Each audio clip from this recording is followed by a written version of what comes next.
How's it going, everybody, and welcome back to Buried. Let's get started with chapter 3, but before that, I actually have the screen pulled up with my choices. So, curiosity. I obeyed the warning sign and stayed away from the glow. I did step in front of Dennis to protect him from Marcus, and I did keep hitting Marcus after he surrendered. Chapter 3. So this will be interesting to say the least. We follow Marcus into what I can only describe as a control room of sorts. There are countless computer screens, some of which are obviously coming back on from having been shut off. Everything looks extremely complicated, from screens filled with code and data to what is obviously a security system. It reminds me of a miniaturized version of the Operations Center in just about every space travel movie I've ever seen.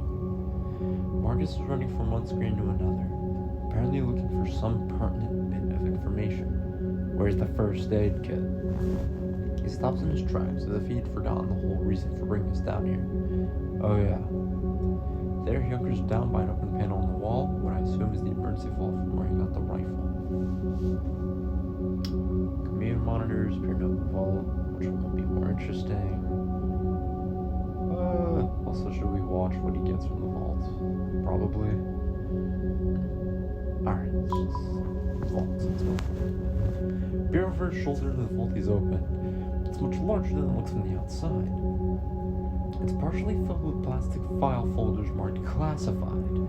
A few rounds of ammo for the rifle. Probably should remember that. A peculiar plastic kit filled with trenchers, and a locked black box. As Marcus digs around, one of the folders slips open. For the split second it's open, I see a scanned document and a color photo. The photo shows a male corpse with its guts on the outside of its body, as if it has been turned inside out. There's also massive swelling on his head, almost like his skull is about to explode. Marcus slaps the folder closed, and then I turn my attention to one of the syringes. It's filled with a violet-colored fluid that, while rather pretty in color, looks deadly. Marcus finally pulls out the first aid kit and turns around. When I look back to motion Dennis over, he's paler than ever. Come on, I tell him, but he's not moving from the place on the floor where he sits against the wall.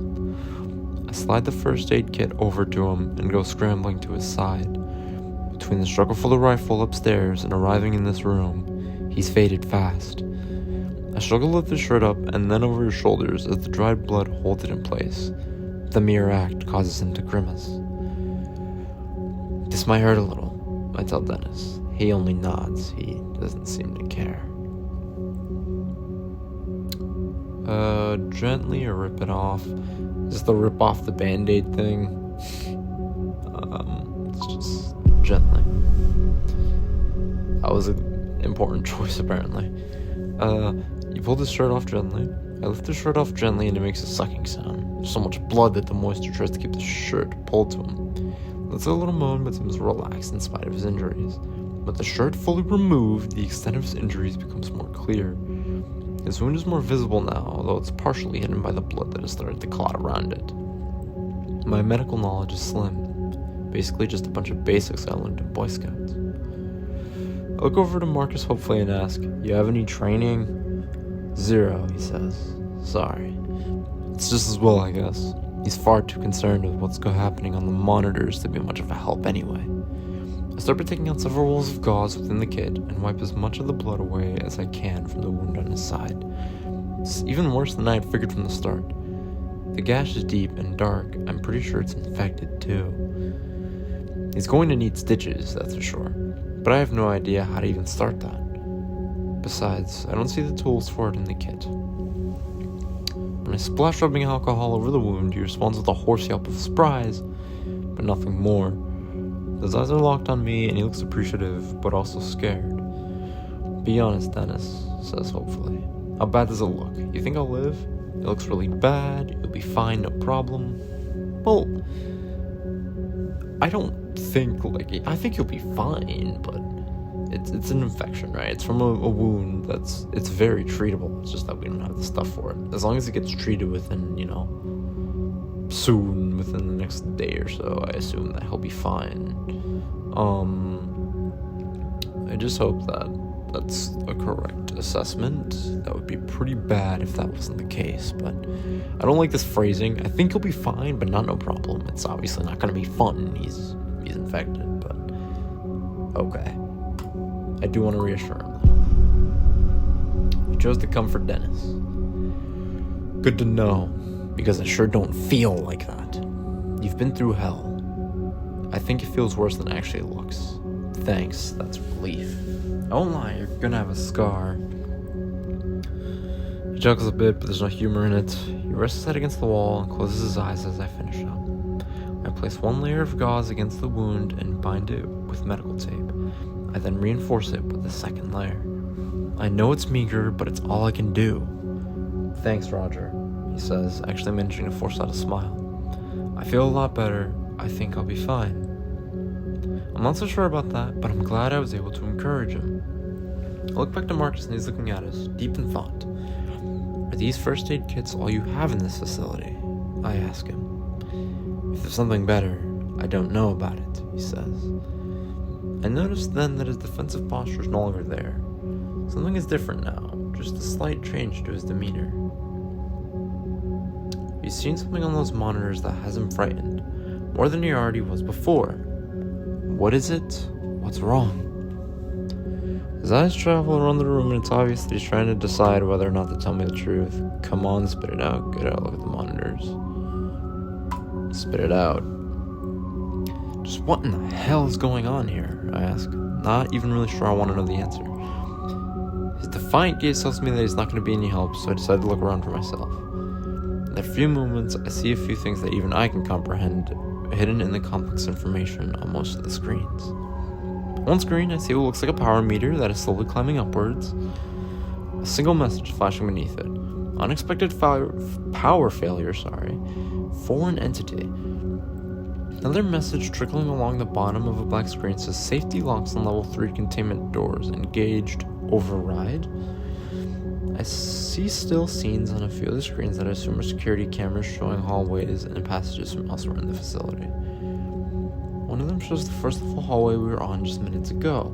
Another shows a hallway I don't recognize. The floor is covered in blood. From just off the screen, I see what I think might be a human body. The floor is covered in blood.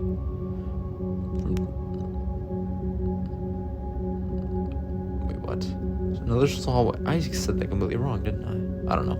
From just off the screen, I see what might think would be a human body, but it's been in an impossible way. It looks like the body's legs and torso have somehow been merged or melted into the floor.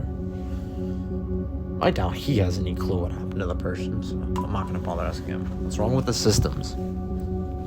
This place has backups for its backups. It's not ever supposed to suffer a full electrical shutdown. What does foreign entity mean? I ask, hoping he has a sane answer. I have no idea. That keeps coming off and on. Whatever it is, it keeps entering and exiting to set off the sensors. What the hell? There's still something happening? We're still in danger. He looks away, clearly fearing he has already said too much. And as bad as that is, there's a scene on another monitor that makes my blood go cold, my fears spike to level somewhere near terror. The scene is very familiar. It's the logging site. The equipment is unmistakably mine. I can even see my truck. Something like fury starts to rise up in my guts, momentarily pushing aside the fear. For a moment, I consider just staring into him. A few punches and a shove against the wall, and nothing more. I want answers and I want them now, but I'm not sure which would provide more answers. Asking calmly, or kicking his ass.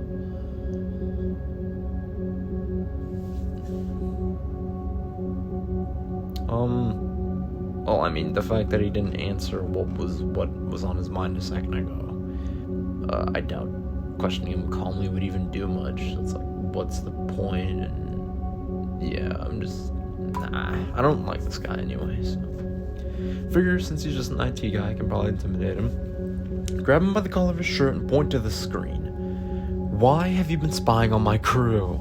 It was part of my job. Mine and a few others. Your crew has been watched over ever since you set up your equipment. Why? Marcus tries to draw up some of his anger, but it isn't as toxic as mine. Still, I know there's a fight on my hands if I want one. because your logging site was set up less than a mile away from the entrance to a highly classified government facility. How the hell was I supposed to know that? Or are the signs and the guards? Gives me that same crooked, trembling smile that was beginning to creep me out. Because those things would draw attention to this place. You have no idea how secretive this facility is. But to note the higher-ups looked into it. Your site isn't on government land, it's shy by about 300 yards. Every piece of your equipment is on private property. The timber tract you purchased from Mr. Gladstone 2 months ago.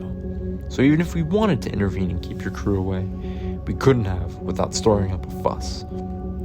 The fact that someone with such a low-level clearance knows this much about my crew is unnerving. If you've been watching us, why didn't you recognize us when we met in the hallway? He shakes his head and exhales like it's obvious. The cameras have a bird's eye view. I can't see faces, we just track bodies and names. So where the hell is my crew? Look, all of you were on site as usual before the incident. It had been a few hours since I checked, though.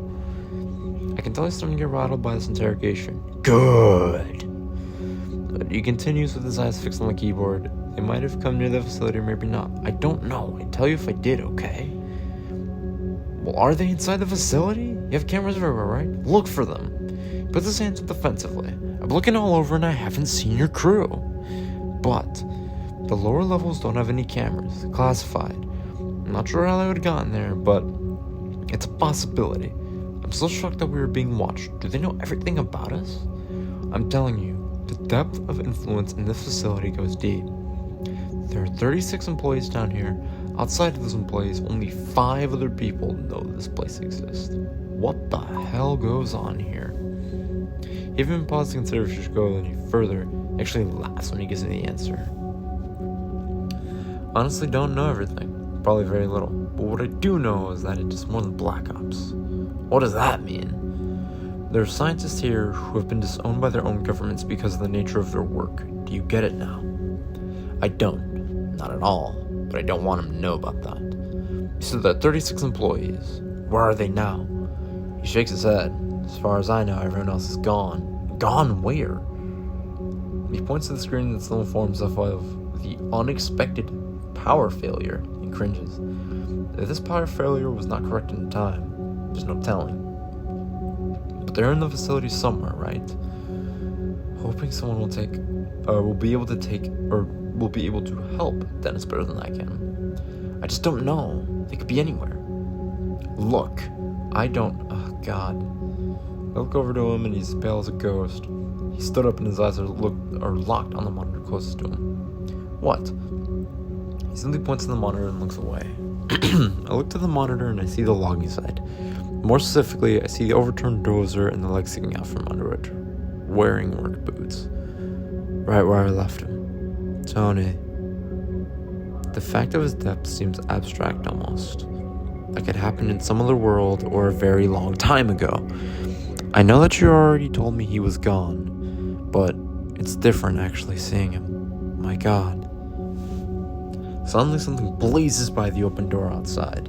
The ship's fast and in shadow, but I am pretty sure it's a person. Someone else is here, Marcus says, wheeling around. He sounds very happy to discover this, so I try to follow his lead. If something bad happened at this facility, then surely the sight of another survivor is a good thing, right? We should check it out. I realize this isn't the best moment to leave Dennis after revisiting Tony's death all over again. Someone just ran by the door. Hopefully it's someone who can help us. Grab my glasses. They're right here. So just put them on. Okay, doesn't affect my tracking, right? Should be good. You going to be okay? We'll be right back. It's fine. Go see who it is, he says, giving me a mock thumbs up. I turn to Marcus and we head out to investigate. Oop. Oh, look, I'm down here, y'all. Anyway. Okay. I turn to Marcus and motion her side out to investigate. Let's be careful. Depending on who it is, they might not be as hesitant to shoot a stranger as I was. I nodded him as I head for the door. Filling the rifle in my hand, and I don't know if I had the guts to actually use it if needed. A final look at Dennis, I run out into the second level hallway. And also, I call crap on that. Where is it? The hesitant. No, you were not hesitant to shoot a stranger. He tried to shoot me, in the hall. That was like the first thing he did. But he had the safety on.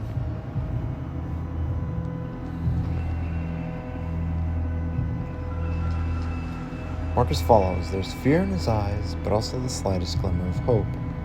That hope is contagious. We take off after the figure that just ran past the command center. Ahead of us, the facility presents yet another long hallway. Right away, I notice that this level of the facility seems darker, even though the lights are now all on. The hallway is adorned with numbered yellow doorways and large white panels along the walls. It's clean and well-maintained, but there's something ominous about it. Up ahead, I see the fleeting motion of something dark cutting quickly to the left down a corridor. There, I say quietly, pointing up ahead. Marcus gives a nod, and we continue chasing after the person who we saw blazed by the command center just moments ago. Then it occurs to me that this person could be just like Marcus was at first, armed and scared. Hey! Hey, stop! Who's there? I get no response, and I'm unsure if I should be relieved or upset about this. The last person we met nearly killed me with a rifle. Why would this person be any different? I quickly dart around the corner and take the shame shooting stance I've seen countless times on TV. There's a woman standing there about 10 feet away. She has reddish blonde hair and a small, mousy build. She looks terrified and is visibly shaking. She's probably in her late 30s, wearing a lab coat with dark jeans and green Converse low tops. I have a strange sense that her fear is not about her sudden appearance, or not just about her sudden appearance. She looks like a woman who's been running scared for a little while now. Her hands are raised in surrender. She's not holding a weapon. Marcus slowly approaches, taking a few steps ahead of me. It's Amy, right? She blinks, surprised that he knows her name. Yes, and you're Marcus. She nods absently, then looks to my rifle. I'm not going to use it. How do I know that? Hey, come on now. Won't give me a break. You're trespassing on a government property in the midst of a huge catastrophic event, and you have a rifle. How am I supposed to believe you? I have a friend in the command center who needs medical attention, and we're looking for the rest of our crew. I'm really sorry, but I don't know who or where they are, rather. Do you know what's happened from the power outage? I don't know what caused it, but there was an experiment taking place when the outage occurred. Something happened, and she trails off, giving me a look of distrust. I saw things on the security monitors. The experiment failed, didn't it? I don't know the specifics. I barely escaped the third floor. I was going to go to the command center to see if the security footage showed anything, then I saw you with the gun. There's another conversation. I'm feeling totally in the dark. It seems simple enough to keep up with. Whoever this Amy person is a worker here. She seems to have a higher clearance than Marcus. Something happened. Some experiment failed. And she was going to go to the command center, but I got a gun. And I don't plan on giving it up yet either. What experiments? What has you so scared? She looks to me, her eyes wide and terrified. Who are you, anyway? I give her my story. A logger stranded in the woods following a peculiar explosion at the logging site. As I tell her, recognition blooms in her eyes. You're one of the loggers. Yes. She then looks to Marcus and says, I thought they were being watched. Are you serious? Come on now. Alright, whatever. They were. This was a freak accident. There's no proof that they were responsible. I feel myself wanting to submit to all the questions that are piling up in my head, but Dennis is waiting for me. I need the medical help from Dennis. I decide that, despite my curiosity, I need to get Dennis help as humanly possible. Look, is there any medical help to be had here or not? Probably, but you have to find Colonel Barksdale. He knows where all those sorts of supplies are. Where is he? Where's everyone else? At this, Amy starts to weep. She falls to her knees as someone struck her from behind. Gone. Some were killed, and some were just... I don't know, they disappeared right in front of me.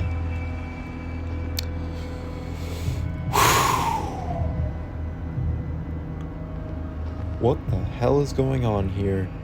Or disappeared? What the hell is going on here? Something's here with us. We were conducting an experiment and it all went horribly wrong. Something came through. Came through what? Marcus asks. I don't even know that much. An entity. But whatever it is, it's still here somewhere, Amy responds.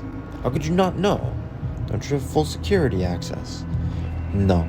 I have access to almost everything, but there are 2 levels of security beyond my clearance. What do you suggest we do now? I'm not sure, but if you want to find your crew, we need to find Barksdale. He's in charge. Where is he? Down on the 3rd level in the hangar. Then let's go. It's not that easy, she says, again looking to the rifle in my hands. Why not? Like I said, something came through when the power went out. There's several of them, all roaming the 3rd level. What came through? What came through? All I know is the others refer to them as entities. Amy showed her that she recalls the horror she has seen. I don't even know how to describe them. I didn't get a good look. All I did was run for my life. Behind me, I just heard screams. I know it's not very scientific of me, but I didn't feel like sticking around to learn more. She's right. Things I saw on the monitors was crazy. This is insane. I'm going to the 3rd level to find this Barksdale guy. Thanks for your help. Wait, I'm sticking with you. If you want to get out of here, we have to find Barksdale, right? Yes, but Barksdale's on the 3rd floor. It's too dangerous to go back there. I figure I'll let them make their own decisions. In the meantime, I start heading back to the command center to get Dennis. Before I get there, I hear their footfalls behind me, getting closer. I give Amy a questioning look, and she looks away, clearly torn. Neither one of you know your way around here. Looking for Barksdale on your own would be suicide. But whether I like it or not, she has a point. Fine. Then let's get Dennis from the command center and head down together.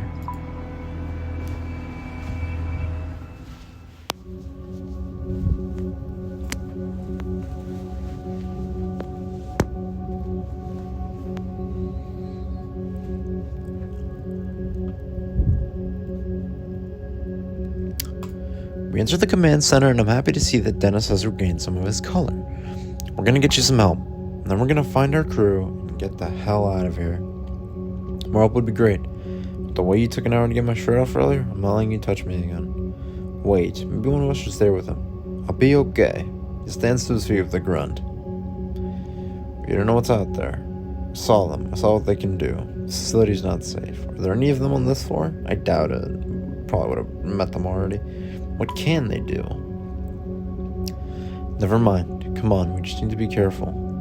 Marcus looks a little hesitant, but he nods his agreement, and the 4 of us exit the command center. Getting back out in the hallway, I look back to the monitors. I take one look at the screen that shows my rec logging site, and I feel a pang of sorrow. Then I look to the other monitors, showing live feeds of the facility's security cameras. I try to tell myself that I'm not looking for any sign of Amy's creatures, but I can't. That's exactly what I'm doing, and there's no need to pretend otherwise. We head back to the hall and towards the elevator. The tension between us exists like a physical presence.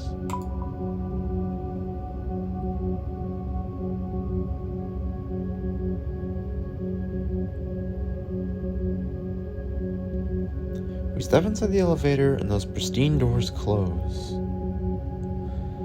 Inside the elevator, Amy seems to be much more guarded and distant from us. I'm unsure that I mean her no harm, but I'm also not going to put the rifle down. So, you have pretty high clearance in this place, right? That's right. So what kind of experiment are you talking about? What went wrong? When she starts to answer my question, I can tell it is something of a relief for her to get it off of her chest. There's been a lot of work on a project taking place over here over the last 3 years or so. The purpose is to find out if there are any real viable science between point-to-point instantiation. Like teleporting? Wait, I'm sorry, I said that wrong. Instantation. Like teleporting, I ask. Oh my god, I had no idea. I knew there was some weird stuff here, but nothing this insane. It's really not all that insane. We found our first major breakthrough about 9 months ago. We were able to transport a live rat from its cage on level 3 to a small lab in New Mexico. Took the rat 5 seconds. Just in case you've forgotten, that the buried takes place in Kentucky. So this is in some woods in Kentucky, underground, right? So that's the idea. But, Kentucky to New Mexico? Okay, 5 seconds, not bad. I mean, considering that, Kentucky to New Mexico, and he was there in 5 seconds. And he's there. Are you kidding me?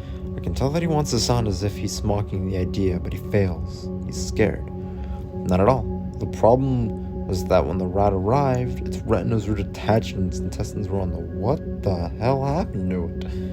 What does this have to do with us now? About 6 months ago, we successfully made that same experiment. The rat arrived in great health, and this time in just 3 seconds. Still, one of the things that we needed to tweak in order to make the progress completely safe was to figure out how to keep the subject on a straight course. When the matter is being transported, not only are its atoms being unknit and then put back together upon arrival, unknit, transported,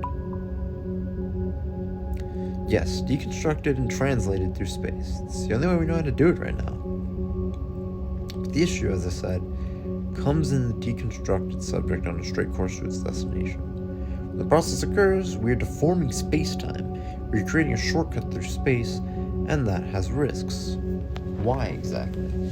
Because there are many more dimensions in space than the 3 we exist on. There's some evidence that shows that there are many as 10.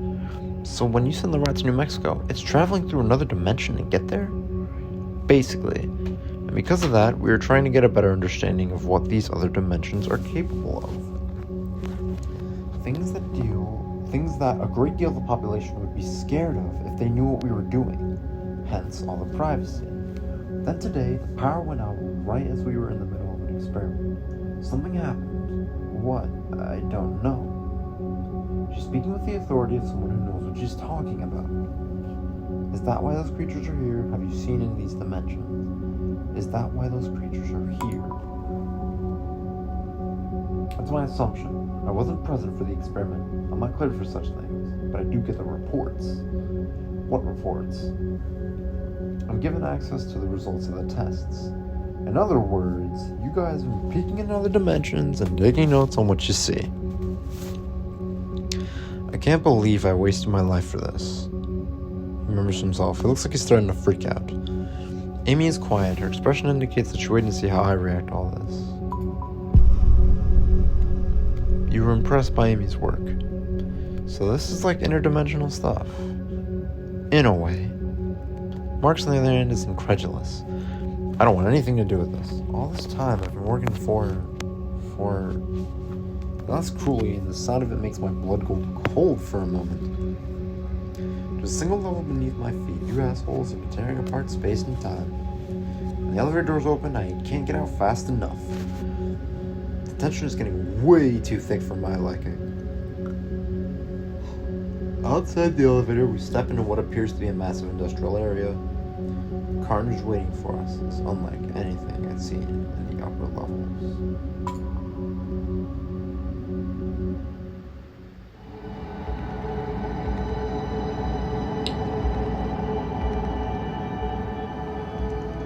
The area looks industrial, like everything was built for utility only. More noticeable than that is all of blood. My god, I have never seen so much blood. Those creatures must have had a field day. Holy shit, Marcus says, looking like a man that just awoke from a very bad dream. There are more personnel in this area when the experiment went haywire, as if the explanation makes this all better. The research you all do down here had better be worth it. We have to get moving, and we're gonna lose our nerve. Amy, let's focus. Barksdale's in the hangar, I ask. Are you still alive? Yes, that's where I'll be. Let's hurry. As far as I can tell, Dennis is doing much better, but I'm getting tired of trying to keep my fear at bay. I'm on the floor, the slide's level 3, and Amy's talking to the lab rats. I'm getting freaked out. I'll go first. Or start walking ahead with me in the lead. Stop walking when we come to the remains of what looks to be 3 different people. It's hard to tell how many bodies there were because they've been torn to shreds and are distorted. 2 of the bodies look as if they've been fused together. The other man looks to have had his leg welded through the floor. I can see this man's face. He died in an abject state of horror, his mouth pried open in an internal scream. Let's just keep moving. Simply too much. Worse than that is the fact that we have just started our journey through level 3. There's worse waiting up ahead. I don't think I'm going to be able to make it. Dennis steps up beside me, and when he speaks, his voice is soft and flat. What in the hell could do that to someone? Things I saw, I could do it pretty easily, I think. She looks pale, and I think she may pass out at any moment. Tears spill from her eyes, and she's visibly shaking. She soldiers on, looking back to me, and stepping to the side of the gruesome carnage. And her eyes again go to my rifle, and she doesn't look very hopeful. You good to go. We need to move on, but for some reason I can't take my eyes off the scene. My mind is reeling, trying to process it all. Just a moment. Okay. Should be okay now. I'm just going to do something. Let's go. We leave the grisly site behind, moving into another equally destroyed area. From what I can tell, the area was once an open area for experimentation. The place hasn't been destroyed. Hasn't just been destroyed. It's been physically altered in a way that makes no sense. The girders look to have been warped, and the area materials distorted and twisted. To my right, a machine has been catapulted and looks to have somehow merged with the wall rather than crashing into it. Beyond this phenomena, there's the standard violence I was expecting to see. There's a limp arm sticking out from underneath the wreckage and more blood. I see no signs of an explosion, which makes me wonder just how this happened. Seeing the aftermath sickening enough, it makes me wonder if Amy saw it while it's happening. Did you see what happened to those girders? Only caught a glimpse of it. I was like trying to focus your eye on something that was too close. They just started twisting, not creaking or breaking. It's like those creatures were able to deform matter. She pauses here, and that's when we hear something echo through the facility. It comes from behind us and slightly to the right. I'm not sure what it is, but it makes my blood feel like ice. It sounds almost like static from an AM radio, but there's a high-pitched noise beneath it that I can't even start to fathom. What in the hell is that? One of them. One of the creatures. That's what they sound like? I see they're leaning against the wall again, wincing at the noise.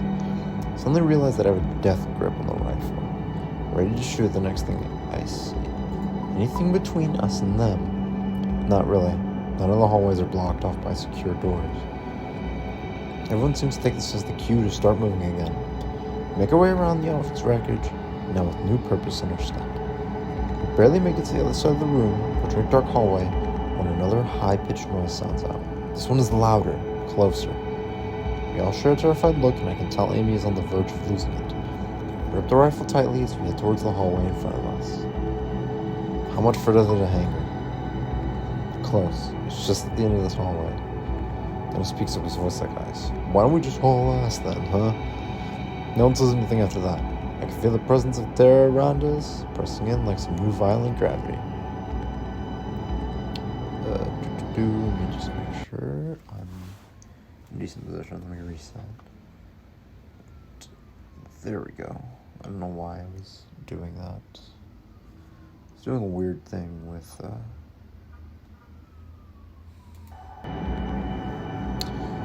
Here we go.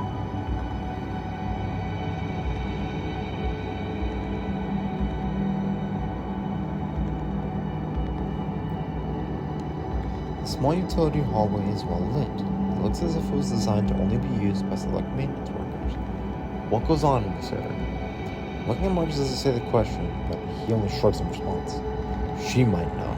I've never been down here before. It's a utility hallway, but it is a maintenance room. There should be a gun or two in there. It's also the most direct path to the hangar entrance. As I walk quickly and quietly down the hall, I take a glimpse ahead and feel the hair on the back of my neck stand on end. The lights become more sparsely spaced, and it's impossible to see just how far the hall extends into darkness. This hallway has the occasional trace of bloodshed, but nothing like the main area we've come from. I continue farther down the hall, and I begin to see what looks like a large metal door further ahead, just as I hear another shrill sound. This sounds further away, but no less demonic. How many of those things did you see? Dennis asked Amy. 3. Well, that's just what I saw. There could be more. What do they look like? Can we talk about something else? Like how my ex-husband was right when he said my job would kill me. A near hysterical giggle. Because I keep hearing it in my head. I mean, I'm sure he didn't imagine this exact scenario, but still. Well. Heavy, commiserates Dennis. I'd really like to just find Barksdale. It's the most comedic moment you'll have in this game.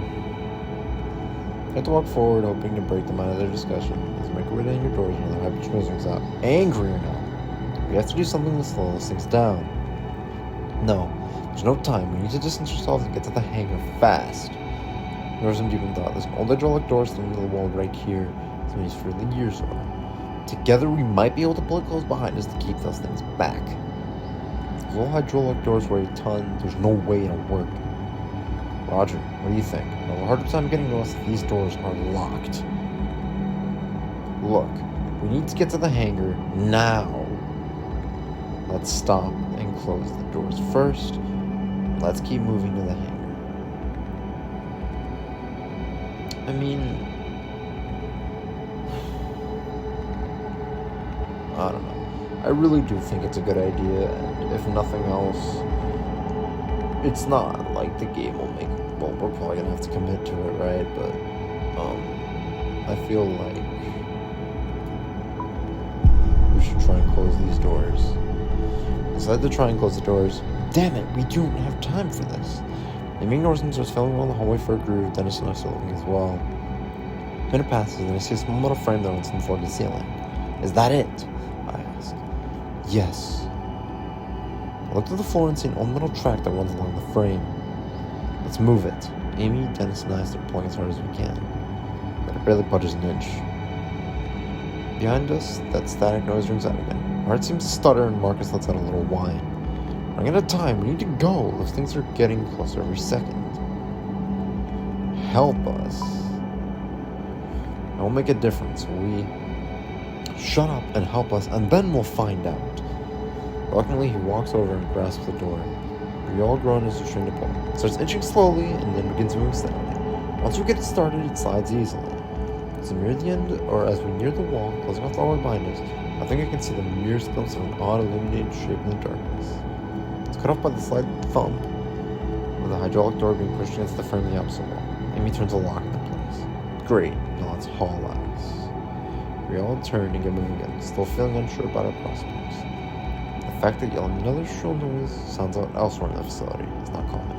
And there are two of them. It's like they're calling out to one another. The doors of the hangar stood up ahead, like the entrance to some enormous labyrinth.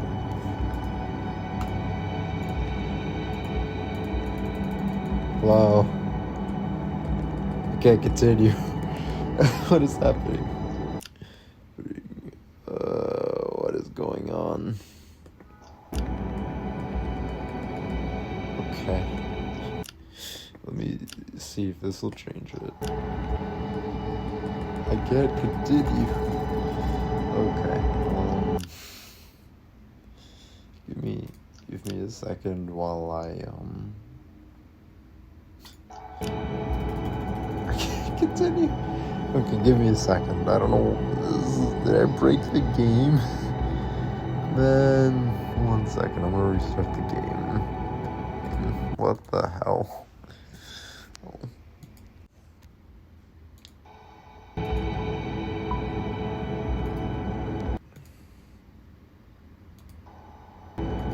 Okay, there we go. We can continue now. I just have to restart the game. Luckily, it leaves us on the same point. Okay, when we reach the hangar doors, I get a true sense of how impenetrable they are. The computer terminal is mounted on the wall nearby and has a blinking red light. Any idea what this means? Automatic lock, a failsafe from the lockdown. I've never done it before. If I'd known this door was here, I would have opened it earlier. Oh, I saw what it was. There was a thing on the control panel. How? The faint voice mark was known. The command center. You need to override it from there first, then use this terminal to open the hangar doors. The command center on the second floor? Yeah, there was a thing that said level 3 containment doors. There was some kind of emergency mode and then said override. Yeah. Amy shakes her head and lets a nervous laugh. Are you kidding? We just pulled that hydraulic door and blocked off power, remember? If we want to get into the hangar, we have to get back to the command center. Isn't there another way? Well, there's another elevator, but we'll need to go through biochem storage. I need to stay with Dennis so we can rest. You two go, know your way around this place. You know the controls, Marcus. Fine, but we need to be armed. I doubt Amy knows how to use the gun. She's panicky and I don't... But I also really don't trust Marcus. He gave Amy the gun. And Amy the rifle turns on. Marcus gives me a concerned look but follows along behind her. Once Amy and Marcus make it a good distance in the hallway, Dennis inside and Emerson laugh. And then there were two. He looks much better, but he still needs to use the wall and stay standing. Didn't Amy say that there were guns and emergency kits in the maintenance room near the hangar doors? Yeah, I think so. Dennis says, looking exhausted. Look at it and see a door to the right that reads maintenance. Might as well give it a try. Go to the door and try to open it, and find that it's locked. I'll have to kick it down. Give it a frustrated kick, but it doesn't budge. Let's try again, but that's when I hear a gunshot from just down the hallway. First thought is that Amy and Marcus have come upon one of those things, one of the monsters. I know everything is strange static I've come to associate with it. Alarm bells go off in my head, and before I know it, I'm heading back down the hall, away from the hangar doors. Stay here, I'll be right back. See if you can figure out how to get into that maintenance room. Where are you going? I'm bothered answering him as I bound through the door where Amy and Marcus went. Continue. A gunshot went off. Who fired a gun? What are you doing, man? As I enter the biochem room and start walking between the massive silos, I wonder what classified chemicals could be inside of them. Fully expecting one of Amy's creatures to come flying off from the intersection. Then I go over here once. Stop. Let go of the gun. I'm running so fast I almost trip over two people. When I try to express what I'm saying, it makes no sense. Mark's wrestling with Amy, trying to take her gun away. This doesn't work. He throws her to the ground and starts choking her. Her face turned purple and eyes. What the hell? She sees me coming out of the hallway and asks what he's doing is perfectly normal. Have you lost it? What the hell? I'm not asking him. I start rushing to him before I really know what I'm doing. What is he doing? I move just down the hard arc across the bridge of his nose and rewarded with a sick cracking sound. He cries out his fall to the ground, looking at me as if he doesn't understand why I punched him. What? You can kill people? And on the floor, Amy clutches her neck and gets her breath. But I feel that was a moment too late, just as I see the rifles being thrown across the floor. Marcus seems to notice this at the exact same moment I do.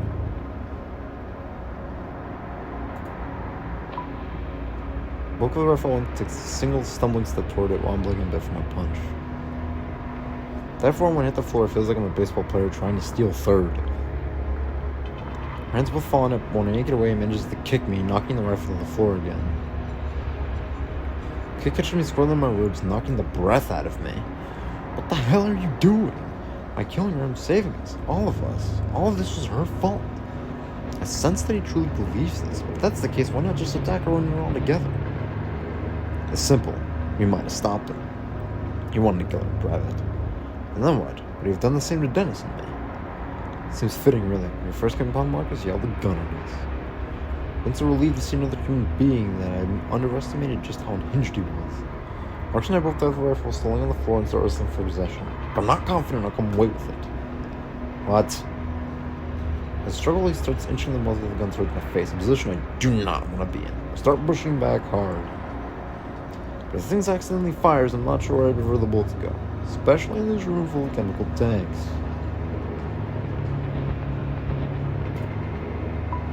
I don't think we should blow up the tank. I grunt as I push the muzzle to point towards his face. Realizing he's literally looking down the barrel of a gun, he ducks his head out of the way. Oh, chance. Opportunity. Makes him lose leverage, allowing me to yank the gun from his grip. I get to my feet as quickly as I can, swing the rifle back around him. In a moment, I think I've knocked him out, because I was fluttering and looks at him as if I betrayed him. Her people. It was them that did this. She deserves to die. She did this. I looked to Amy and wish I could help her. I'm relieved to see that she's managing to draw in a few breaths. Her legs moved, she just pushed herself into a sitting position. You wouldn't know. You didn't work here under the secrecy. You don't know what it was like. It surprised me by lunging towards me, leaping from the floor like a human projectile. I don't have time to aim carefully. I have to react fast. His aim is poor and his strength is failing, so I dodge him easily. I want to have a gunshot go off and alert those creatures where we are. Make our job with the butt of the rifle striking Martin's chest. Something crunches and lets out a whoosh of air. Almost for a moment and then goes to his knees.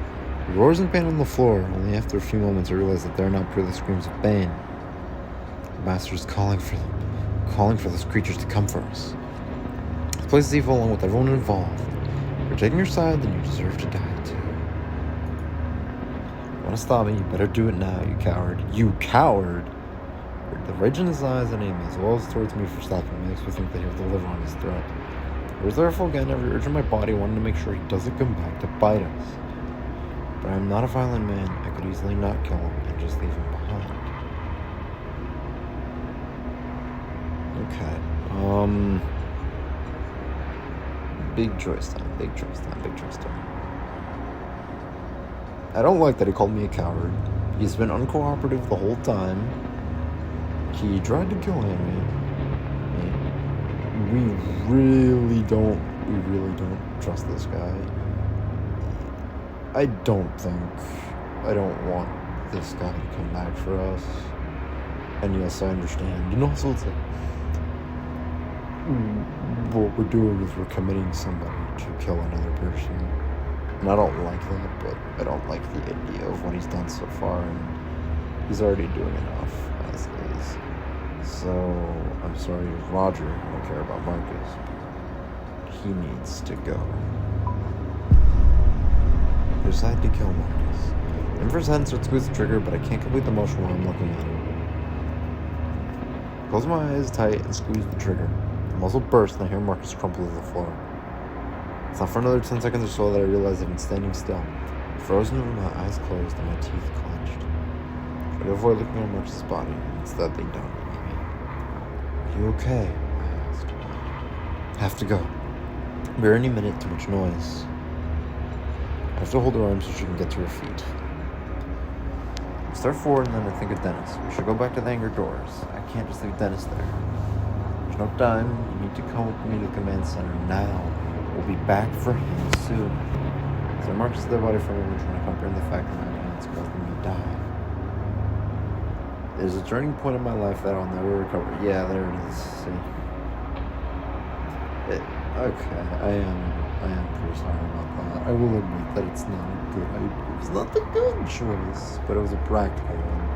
I'm not happy that poor Roger's gonna have such a hard time, but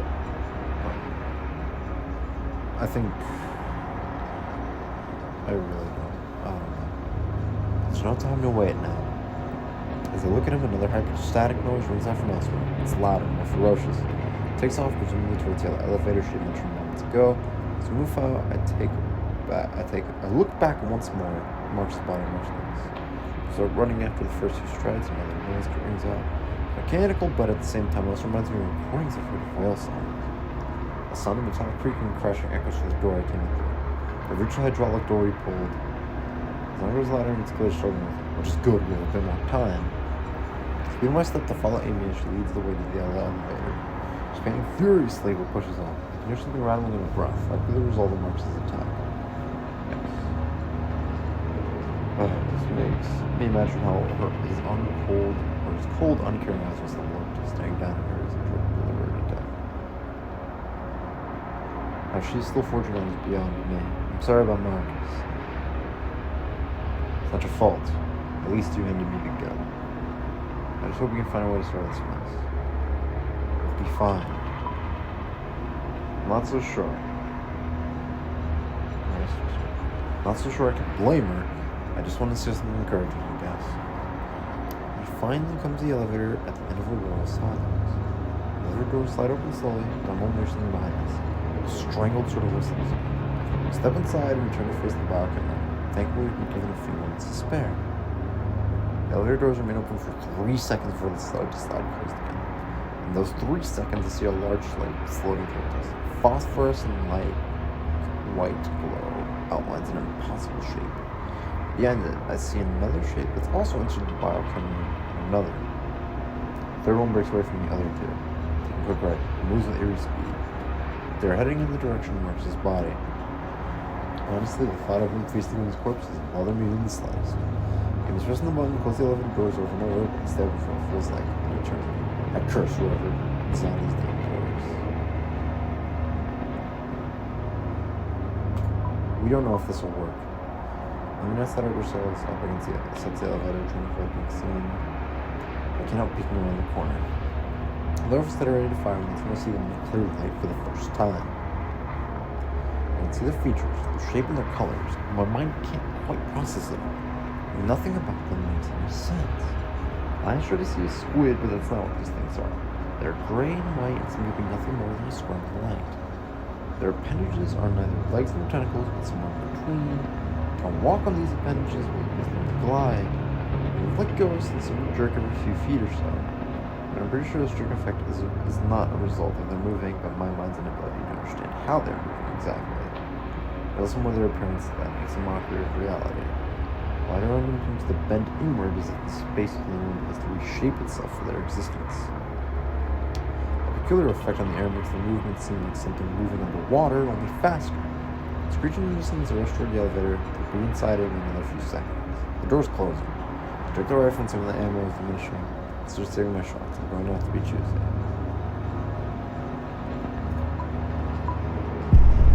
I decide to conserve your ammo. Keep advancing, even though I know the doors may not close in time. I manage to keep my cool and avoid firing off any more rounds. My finger itches to pull the trigger, but I resist. I'm not even sure if a gun would affect me. That's the thing, we don't. Finally, the elevator door closes. The creatures wash against the other side of the door, making an electrical noise and crying out in anger. The tips of their spider-like appendages poke through the wall of the elevator door, but for some reason they can't get it all the way through. He screams at this and throws into a ball in the far corner of the elevator, crying. I say nothing to him. I just cling to the rifle, hoping those creatures don't find Dennis, as he waits by the hangar doors where I left him. For his sake, and ours, we need to get them open. Now. End of chapter 3.